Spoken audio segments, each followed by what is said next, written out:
Kung mahilig kayong mag-juice, itry nyo tong Acai Berry Beauty. Kasi marami siyang mga benepisyong binibigay sa atin.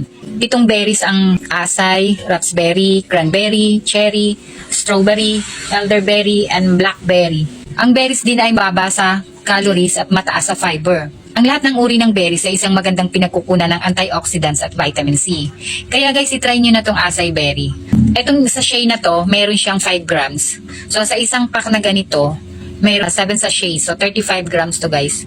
Powdered form ito, mai-enjoy mo ang lasa nito, tapos same pa yung benefits na makukuha mo. Sa kalusugan na abot kayang halaga lang. Pwede siya sa hot, cold, at saka warm. Yung lasa nito guys is manamis-namis at maasim-asim. Try nyo to guys. Maganda siya sa katawan natin, lalo na kung mahilig din naman kayo sa juice. Ito na yung itry nyong inumin.